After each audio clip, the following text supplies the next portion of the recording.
He's talking about his grandmother, who was actually white, and she didn't like him because he was black. The title, A More Perfect Day, is an allusion to the speech of Obama, where he talked about the future of the American Union as he was a candidate to be president. And so Sylvie Brochet picked up an extract of this speech by Obama and put it in a song that relates also to another very famous song, which is from Rhee, A Perfect Day. And so she made a more perfect day, always to show how we have to wait for utopia, but we still have to dream about utopia and better world. How does utopia represent our contemporary life? Maybe utopia doesn't represent our contemporary life, but utopia is maybe a very important part of what we could do, of what we need to do our world. If we would assume that the world like it is perfect, we don't have to do anything. I see. We just have to live in it. Bulgarian artist Netko Solakov, in this piece called The Truth, the world is flat, actually reveals that what we what we believe. You can see here that he collected all this evidence. You have a sailor here who is describing his life and who was at the edge of the world. So it's not true that the world is round and you can go around like Christophe Colombo and Magellan did, but at the end of the world you see this is like it looks really. You have also an interview with an astronaut, a Bulgarian astronaut, and he is making this interview and saying he was Is it a real interview? The astronaut really? Yes, I don't think he really believes that. It's a real artwork. So the artist made up the situation. Of course. So show in his a real idea. artwork, you never know about the truth. Yeah. I know a sentence by an artist who's saying the real artist never tells the truth. So, and Netko Solakov is a real artist. The artist, it seems that the artist plays with what's real and what's not real, and exactly. And also because she is from Luxembourg, but she has a Chinese background from her family, and so she also tries to combine the Asian and European philosophy or point of view. Her work is very often very silent. You have to look carefully and to go into it, because at the beginning of the video, when it starts, the echo of the mountain is the same as the music she plays. And the more you look at it, the more you see the difference. The mountain starts to create his own music. Exactly. That's very interesting. It's like if the mountain is a subject in itself. This exhibition shows various artists, from young and unknown artists to well-known artists like Kara Walcott. And what was your criterion to select the works for this show? Yeah.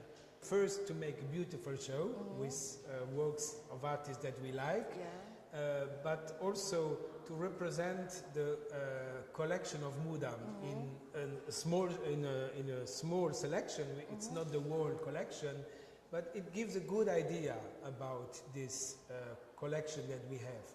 First, the collection is very young. It started only in '98, so it's 15 years of collection now. It's a very contemporary art collection. We don't have works of art of the modern art times like Warhol or Barnett Newman or Roscoe or all these artists.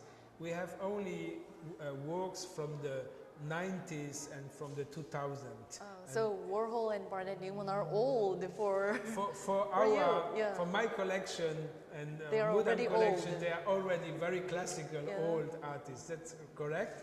The collection at the Mudam is very contemporary. I want to ask you that people usually think contemporary art is more difficult to understand than classical art. What's your thoughts about that?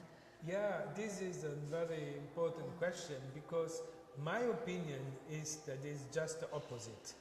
My opinion is that contemporary art is more easy to understand for the people today than ancient art. The problem is that when people see contemporary art, they think they don't understand. It's too difficult. It's difficult, and what is this? This is not art. That's right. Because they have an idea of what art should be. I see. And they think art should be like a nice frame, a picture on the wall. Like a preconception about what art is. They have this preconception.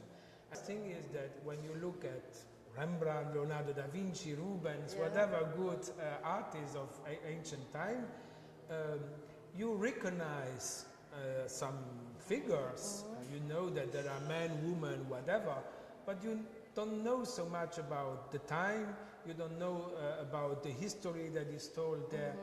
And actually, to understand really the ancient art, you have to study a lot about this time, about Michelangelo, about Leonardo, about Rembrandt, to really understand. While the contemporary artists live in the same time than we do, than I do, and they have the same problems, the same feeling, and we share the same world. They only use another language, but it's the language of today. We cannot change the ancient art. Michelangelo did what he did, Rembrandt did what he did, and it's done. But we can help or participate to contemporary art. Like in this work, and, we can participate. We can participate because it's only the way of looking at it that makes it. At the first time you think, oh, what is the art here? But then you start, okay, there are figures, and then you start to see what figures are. And then you see that it's a big violence. It looks like very funny image, and then you start to look and you see children are starving, other are fat, then people are cutting legs there and with bones and so, and you start to see that it's big violence going on, and you understand that Kara Walker is talking about the violence of black people in the history of the United States. And so she tells it in a very simple way. And everybody can understand this. You just have to look at it, and this is what is very important.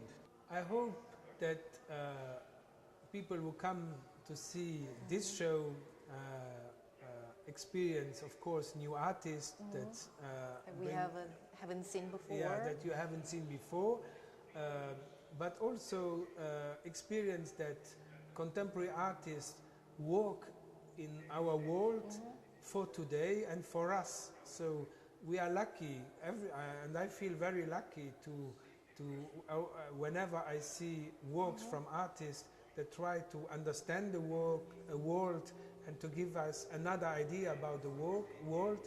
So it helps me to understand myself, to open my mind, to get new ideas, to take distance from the world.